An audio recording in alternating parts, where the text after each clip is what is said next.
Good evening दोस्तों, welcome again to career and competition English with Mayank sir. अभी हम लोग फिर आज फ्रेजल वर्ब्स लेके आए हैं जो हम लोग वोकैबुलरी का डेली डोज कर रहे हैं। तो उसमें हम लोग फ्रेजल वर्ब्स लेके चल रहे हैं। फ्रेजल वर्ब्स मैंने हर उसमें समझाया है कि फ्रेजल वर्ब्स का मतलब क्या है। दो वर्ड या तीन वर्ड का वर्ब है ना, जिसमें एक वर्ब होता है, बाकी एक या दो प्रेपोजिशन उसके साथ जुड़े हो सकते हैं। ठीक है ना। खास वर्ब के साथ अगर कोई खास प्रेपोजिशन लगा है तो उसका एक अलग मीनिंग होता है। ठीक है ना। तो उन सभी मीनिंग को हम लोग समझते हैं। कई बार एक ही फ्रेजल वर्ब के दो या दो से अधिक मीनिंग हो सकते हैं।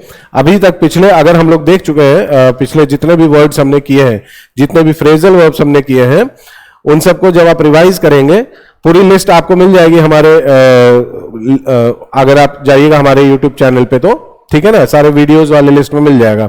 ठीक है, तो आप लोग वो देखिए और अपने किसी भी कंपटीशन के लिए आपको तैयारी करनी है।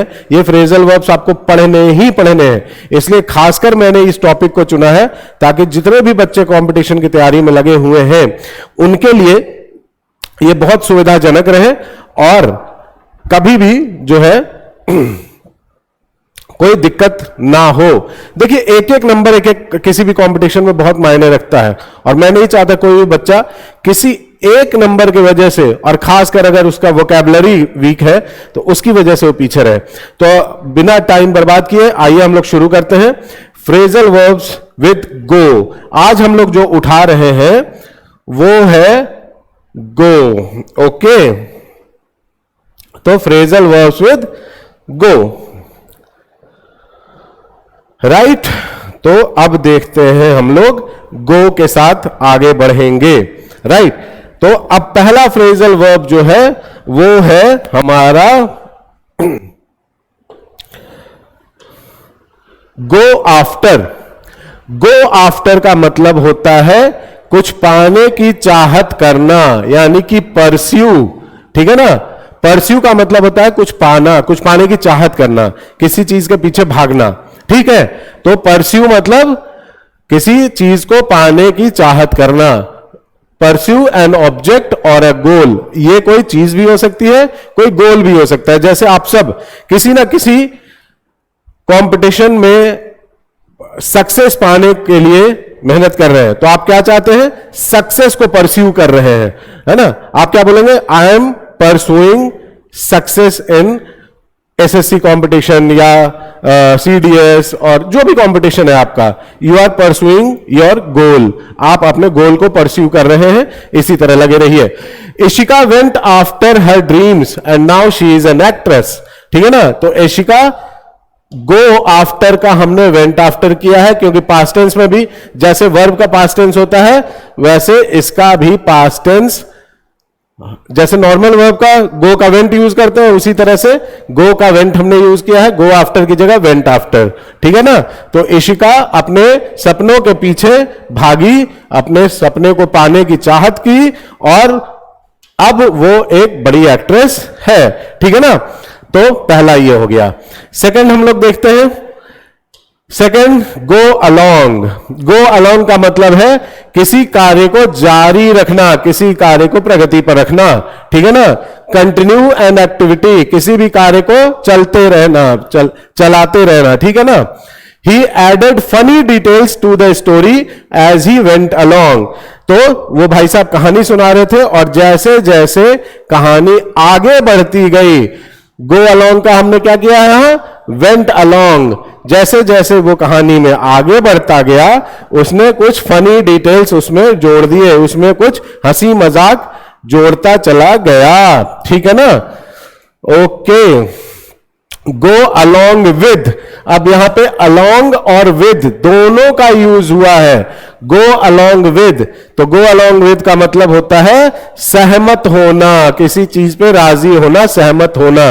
एग्री विद, एक्सेप्ट, एक्सेप्ट या सपोर्ट एन आइडिया, किसी आइडिया को सपोर्ट करना या किसी बात से सहमत होना, इसका मतलब होता है गो अलोंग विद। ठीक है ना। Okay, I hope you go along with my this idea of making phrasal verbs, videos, right? Very good. Let's start. Alex tends to go along with anything his wife says. Alex क्या करता है? अपनी पत्नी की हर बात से सहमत होता है. ये बात ये सिर्फ इस एलेक्स भाई साहब की नहीं है, हम सभी मर्दों का वही हाल होता है जो एलेक्स का है. हमारी पत्नी एक बार आ जाती है तो हमें उनकी हर बात से सहमत होना पड़ता है. हमारे टेबल पे जो बैठे हैं मैं उनको भी यही समझाता हूं. ठीक है, इनकी भी शादी होने वाली है भाई साहब की, तो मैं इनको समझाता हूं कि भाई बहुत ज्यादा जोश में मत रहो, 1-2 साल बाद फिर हमारे जैसी हालत हो जाएगी आपकी भी. ठीक है ना. चलिए आगे चलते हैं. तो गो अलॉन्ग विद का मतलब क्या हुआ? सहमत होना. ठीक है. गो अवे, गो अवे का मतलब किसी जगह को छोड़ देना. लीव अ प्लेस, इसको मैंने हिंदी में नहीं लिखा है क्योंकि इसकी जरूरत नहीं है. लीव अ प्लेस आप लोग सब समझते हैं क्या होता है. लीव अ प्लेस मतलब किसी जगह को छोड़ देना. We decided to go away for a few days, हम लोग कुछ दिनों के लिए बाहर जाने के लिए, यानी कि घर छोड़कर बाहर जाने के लिए हमने डिसाइड किया, यानी कि हमने फैसला किया. ठीक है. गो अवे का एक और मीनिंग होता है गायब हो जाना, डिसअपियर. ठीक है ना. गायब हो जाना, अदृश्य हो जाना. ठीक है ना. I still can't get the stain go away, पहला सेंटेंस है कि मैं अपने कपड़े पर से स्टेन यानी कि दाग को गायब नहीं कर पा रहा हूं. गो अवे मतलब गायब नहीं हो रहा है. क्या? स्टेन यानी कि दाग. मैं अपने कपड़े से दाग नहीं मिटा पा रहा हूं, नहीं गायब कर पा रहा हूं. दूसरा सेंटेंस है the medication should make the pain go away, यानी कि दवाई खाने से दर्द गायब हो जाएगा, हो जाना चाहिए. ठीक है ना. तो गो अवे का मतलब गायब हो जाना. ठीक है. तो पहला गो अवे था जगह छोड़ देना, और दूसरा ये भी तो एक तरह से गायब ही हो जाना है, जगह छोड़ के गायब हो जाना, और दूसरा है गायब ही हो जाना. ठीक है. गो बैक, गो बैक का मतलब है रिटर्न. रिटर्न का मतलब वापस आना, वापस जाना. अब हम लोग पिछले वीडियो में हमने बात किया था कि रिटर्न के साथ कभी भी बैक यूज नहीं करते. रिटर्न बैक कई बार आप क्वेश्चन में देखेंगे कि रिटर्न बैक, रिटर्न बैक, समझे. रिटर्न बैक कभी नहीं होता. वही मिस्टेक है एरर फाइंडिंग में. रिटर्न के साथ अगर बैक लगा है तो समझ जाइएगा कि वहां गलती है. रिटर्न के साथ कभी भी बैक नहीं लगता, गो बैक होता है. ठीक है. गो बैक का मतलब रिटर्न, मतलब वापस आना, वापस जाना. Children go back to school after the holidays, छुट्टियों के बाद बच्चे स्कूल वापस जाते है. ठीक है ना. अब हम आते हैं अगले वर्ड पे. अगला वर्ड क्या कहता है? अगला फ्रेजल वर्ब है गो बाय. गो बाय मतलब गुजरना, पास से, है ना. आप बैठे रहते हैं, लोग आते जाते रहते हैं, गो बाय. आप टहलते हैं, लोग आते जाते रहते हैं आपके आसपास से, गो बाय यानी कि पास करना. ठीक है.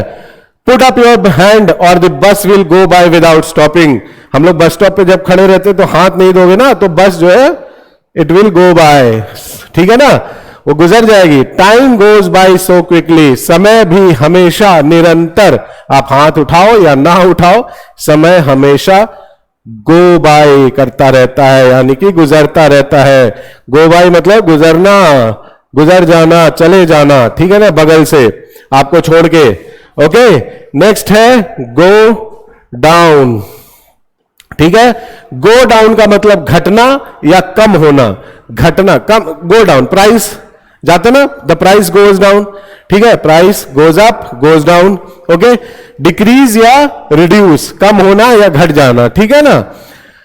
The price of property has gone down a bit lately. Lately का मतलब क्या होता है? लेटली का मतलब होता है रिसेंटली, यानी कि हाल फिलहाल. ठीक है ना, हाल में, यानी कि आजकल. लेटली जहां भी लगा रहे समझ लीजिए रिसेंटली है उसका मीनिंग. ओके. ये वर्ड कई बार आता है, बच्चे कंफ्यूज हो जाते हैं और फिर दिक्कत होती है. मैं नहीं चाहता कि मेरे किसी भी स्टूडेंट को थोड़ी सी भी दिक्कत हो, इसीलिए याद रखिएगा. तो क्या लिखा है कि प्रॉपर्टी के प्राइस जो है, the price of property has gone down. Gone down मतलब घटा है, कम हुआ है, ठीक है ना। अब हम लोग आगे देखते हैं, गो डाउन विथ। अब गो डाउन के साथ विथ आ गया है, और गो डाउन के साथ विथ आ जाए तो समझ लीजिए कि बीमार पड़ गए।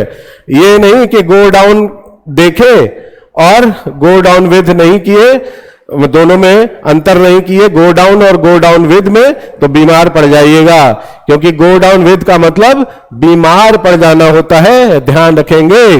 Okay, become ill with a disease, किसी बीमारी से बीमार होना। Okay, half the team has gone down with the flu. Flu यानी कि सर्दी। सर्दी एक ऐसी बीमारी है ना, घर में एक आदमी को हो जाए तो सभी को हो जाती है, ठीक है ना।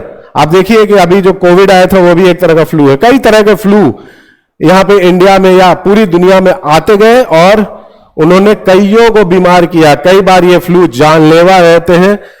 फ्लू जब पहली बार आया था तो लाखों लोग मरे थे। तो फ्लू बड़ी तेजी से फैलता है, क्योंकि वो हवा से फैलता है, छूने से फैलता है, हर चीज से फैल जाता है उसका जो वायरस होता है। तो हाफ द टीम, आधी टीम जो है वो gone down with. Gone down with का मतलब हो गया है बीमार पड़ चुकी है।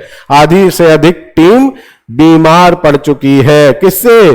फ्लू से, सर्दी से। ओके, नेक्स्ट आइए हम देखते हैं, गो फॉर मतलब you should go for something. जैसे you are going for your examination, SSC examination, CDS examination, CLAT examination, CSAT examination, सभी एग्जामिनेशन में ये when you are going for these examinations, ये वीडियो उसमें काम आएगा, ध्यान रखिएगा।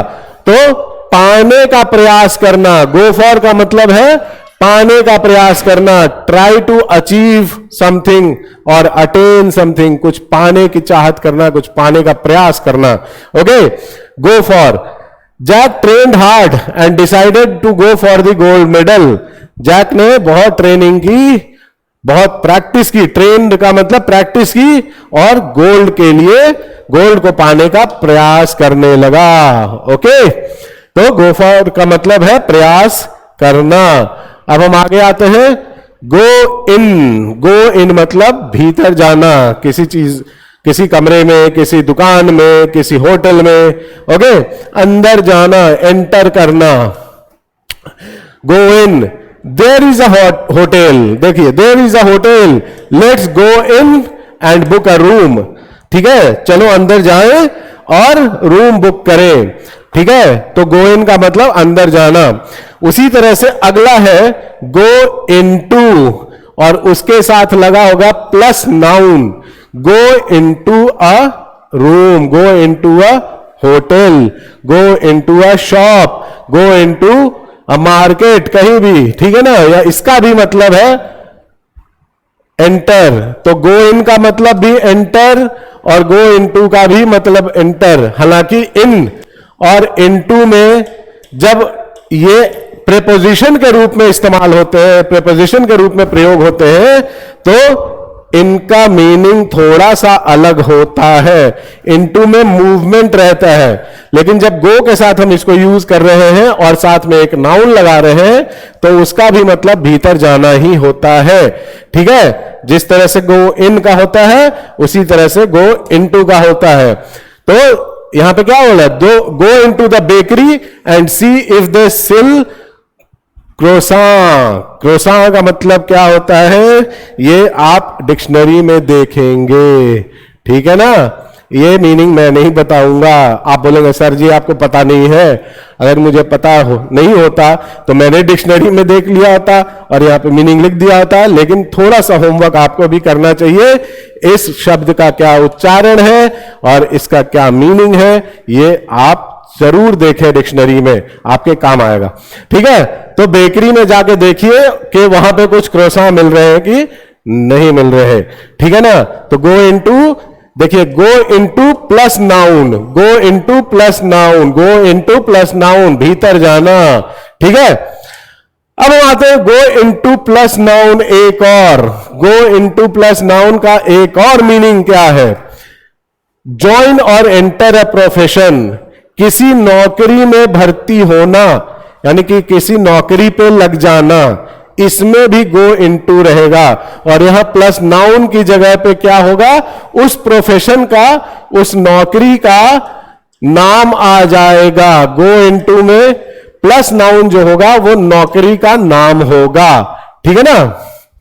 तो गो इनटू प्लस नाउन, ठीक है। ज्वाइन और एंटर अ प्रोफेशन, किसी नौकरी में भर्ती होना। Tom decided to go into the army when he left school. Tom ने डिसाइड किया कि वो आर्मी में जाए जब उसने स्कूल छोड़ा, ठीक है जी।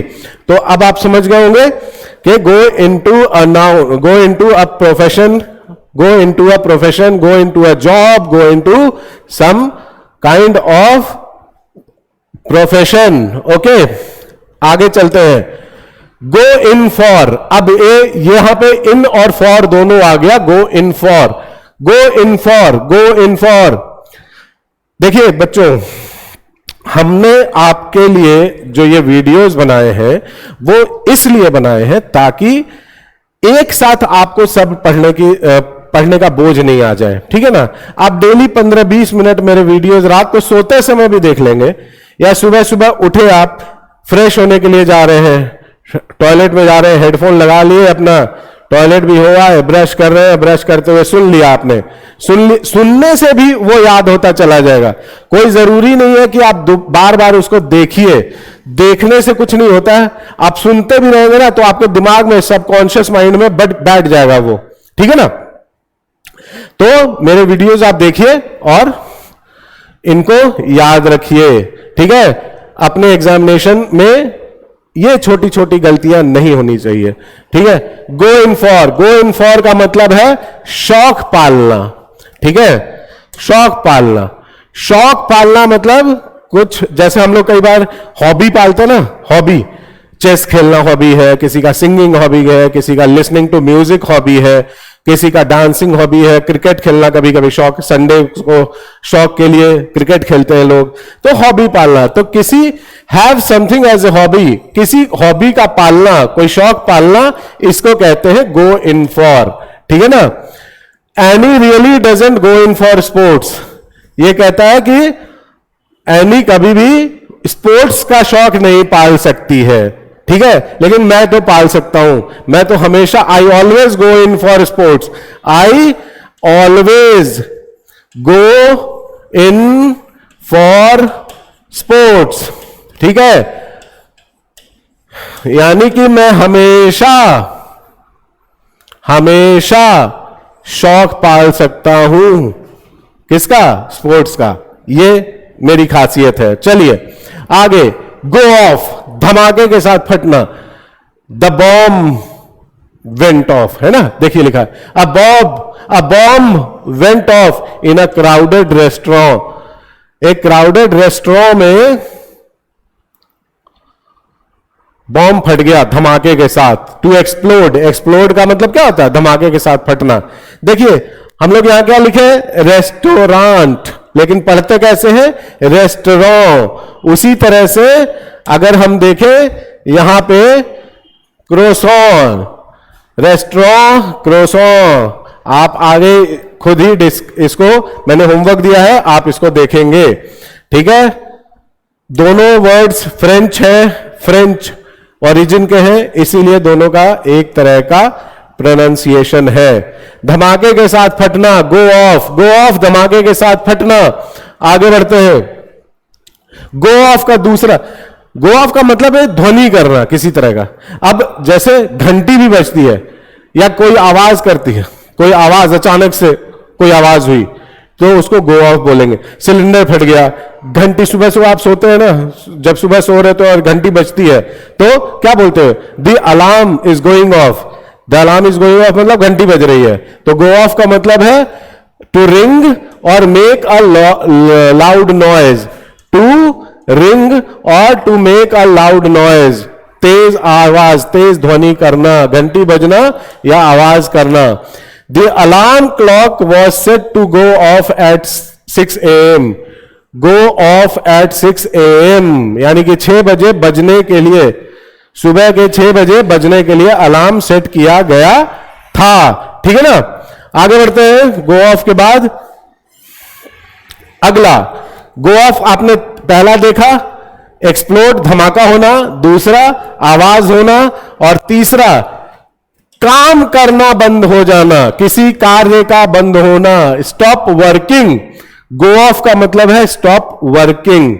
कोई भी चीज आपकी बंद हो जाती है ना। मान लीजिए आपका मोबाइल अचानक से बंद हो जाता है, तो आप क्या बोलेंगे? My mobile has gone of. Okay, पंखा बंद हो जाता है, my fan has gone of. यहां पे क्या है? The heating has gone of. ठीक है, okay, the heating has gone of, यानी कि ये कार्य, हीटिंग का जो कार्य था वो बंद हो गया है। इट्स फ्रीजिंग इन हियर, इसीलिए यहां पे बहुत ठंड लग रही है। ठंडे के दिनों में हम लोग हीट करने के लिए क्या करते हैं, है ना, कुछ मशीन लगाते हैं हमें अपने कमरे में। क्या, कौन सी मशीन लगाते हैं? ब्लोअर लगाते हैं, या फिर एसी में भी अब ब्लोअर के वो आ गए हैं, तो उसकी हीटिंग अगर खत्म हो जाए तो क्या बोलेंगे? It has gone of, the heating has gone of. Okay, आगे बढ़ते हैं। गो ऑफ, एक और गो ऑफ। देखिए, गो ऑफ के 4 है। पहला था धमाका होना, दूसरा था घंटी बजना, तीसरा था किसी कार्य का बंद होना, और चौथा है कोई चीज खराब हो जाना। कोई खाने पीने की चीज हो, वो अचानक खराब हो जाए, है ना, सड़ने लग जाए या महक आने, बदबू आने लग जाए उसमें से, तो उसको भी कहते हैं गो ऑफ। खराब होना और खाने के लायक ना रहना। ठीक है ना। The milk has gone off, देखिए, the milk has gone off, don't drink it, यानी कि दूध खराब हो गया है, अब खाने पीने के लायक नहीं है, इसलिए उसको मत पीना। गो ऑफ मतलब खराब हो जाना। ठीक है, अगला गो ऑफ, देखिए 5वां मीनिंग। गो ऑफ एक ऐसा वर्ड है जो बहुत कॉमनली यूज्ड है, इसलिए आप ध्यान रखेंगे कि इसमें भी यूज हो सकता है। कई बच्चे कंफ्यूज हो जाते हैं। कंफ्यूज इसलिए होते हैं, उनको लगता है यार ये वाला मीनिंग होगा कि ये वाला मीनिंग होगा कि ये वाला मीनिंग होगा, कौन से वाले में घुसे? अरे भाई, वो सब मीनिंग है। तो जब आप सेंटेंस में पढ़ेंगे गो ऑफ यहां है, आप सिर्फ ये देखिए कि उन 5 मीनिंग में से ये मीनिंग निकलता है कि नहीं है। निकलता है तो सही है, नहीं निकलता तो गलत है। तो आपके पास तो 5 ऑप्शन हो जा रहे हैं ना। ठीक है ना।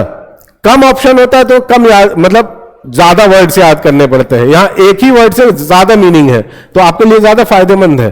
तो गो ऑफ का मतलब है किसी कार्य का अच्छा लगना बंद हो जाना। कोई कार्य जो आप करते हो वो अचानक अच्छा लगना बंद हो जाए, अब अच्छा नहीं लगता हमको, है। पहले मैं आईपीएल के मैचेस बहुत देखा करता था, लेकिन फिर धीरे धीरे वो अच्छा लगना बंद हो गया, अब मैं नहीं देखता हूं आईपीएल के मैचेस।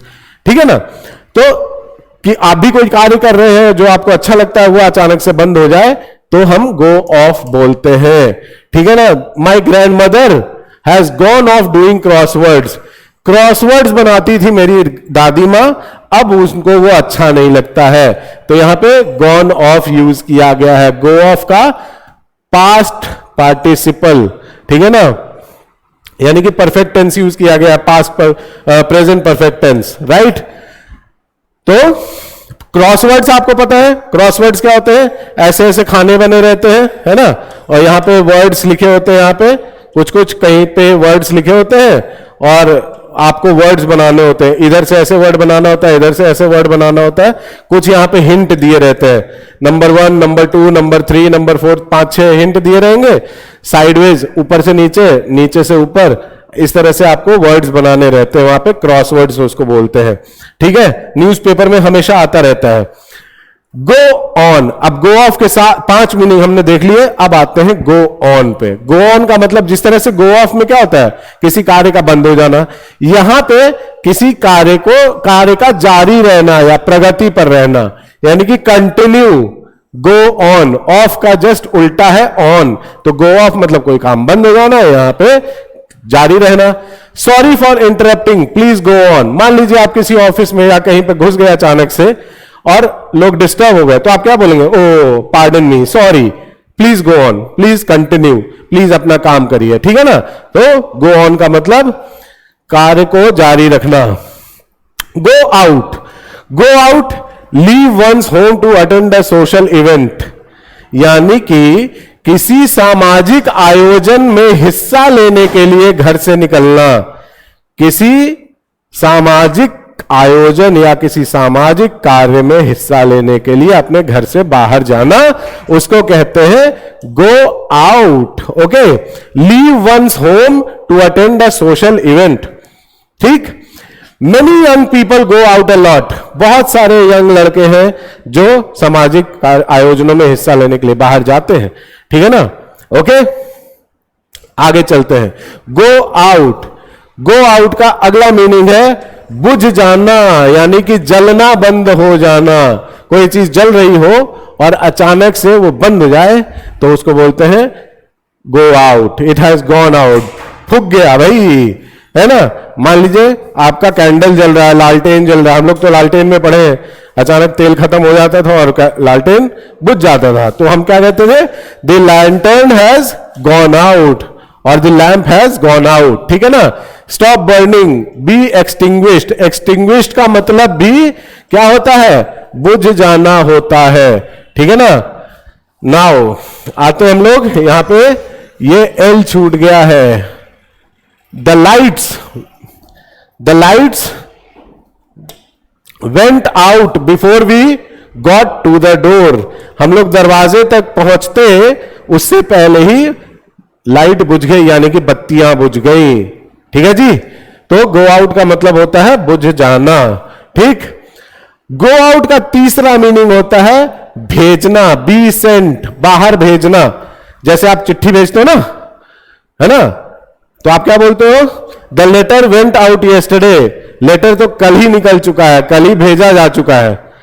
ठीक है? आप कहेंगे, मान लीजिए आपकी नौकरी हो गई, भगवान करे जल्दी से जल्दी, तो आप मान लीजिए अपने डिपार्टमेंट में पहुंचे, सर मेरा ज्वाइनिंग लेटर नहीं आया। तो बोले लेटर तो जी कल ही भेज दिया गया है, 2 दिन में पहुंच जाएगा स्पीड पोस्ट से। तो वो क्या बोलेंगे? The letter went out yesterday. ठीक है ना?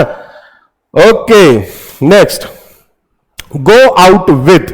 अब यहां गो आउट के बाद आ गया with. Go out with, go out with यानी कि किसी के साथ होना यहां पे, या किसी का प्रेमी होना, किसी की प्रेमिका होना। ये प्रेमी और प्रेमिका के संदर्भ में ही है ये, इन रिलेशन ऑफ बॉयफ्रेंड और गर्लफ्रेंड। किसी को बॉयफ्रेंड या गर्लफ्रेंड के रूप में पाना, किसी का गर्लफ्रेंड हो जाना या किसी की गर्लफ्रेंड हो जाना या किसी का बॉयफ्रेंड हो जाना। तो आप बोलते हैं I am going out with Susan, Sonia, है ना? कोई भी नाम। I am going out with Raja, I am going out with जो भी नाम है। ठीक है ना जी? आप लोग कई बार सुनेंगे कि फलाना actress is going out with फलानी एक्ट्रेस, फलाना एक्टर। ठीक है ना? फलाना actor is going out with फलानी एक्ट्रेस, बहुत आता है। ठीक है ना? तो गोइंग आउट मतलब किसी का बॉयफ्रेंड बन जाना या किसी की गर्लफ्रेंड हो जाना। Is Julie going out with Tom? क्या जूली टॉम की गर्लफ्रेंड है? तो गोइंग आउट मतलब बॉयफ्रेंड या गर्लफ्रेंड हो जाना। अब आते हैं गो ओवर। गो ओवर का मतलब है रिव्यू करना, यानी कि समीक्षा करना। गो ओवर मतलब हम कहते हैं ना, please go over the question paper, यानी कि क्वेश्चन पेपर की समीक्षा कर लीजिए, उसको ध्यान से देख लीजिए। ठीक है? Please go over your answers before handing in your paper. हम लोग सब बोलते हैं कि बच्चों अपना पेपर, आंसर पेपर जमा करने से पहले उसको एक बार क्या कर लीजिए? गो ओवर कर लीजिए, यानी कि उसकी समीक्षा कर लीजिए। कोई गलती तो नहीं हो गई, कहीं पे कुछ गलत मिस्टेक से, किसी मिस्टेक से गलत आंसर तो टिक नहीं हो गया, तो आप उसकी समीक्षा कर लीजिए। तो रिव्यू करना मतलब गो ओवर। ठीक है? गो अप, गो अप मतलब किसी चीज का बढ़ना या अधिक होना। और गो अप क्या होता है? जैसे गो डाउन हमने पढ़ा था, घट गया, दाम घटते हैं, उसी तरह दाम बढ़ते हैं तो गो अप। देखिए, इंक्रीज या rise. Okay, the price of petrol is expected to go up. Petrol के दाम बढ़ने की आशा है, यानी कि बढ़ना मतलब गो अप। ओके, आगे देखते हैं गो थ्रू। गो थ्रू मतलब तजुर्बा होना, अनुभव करना, एक्सपीरियंस करना। तजुर्बा होना, अनुभव करना, एक्सपीरियंस करना। ठीक है ना?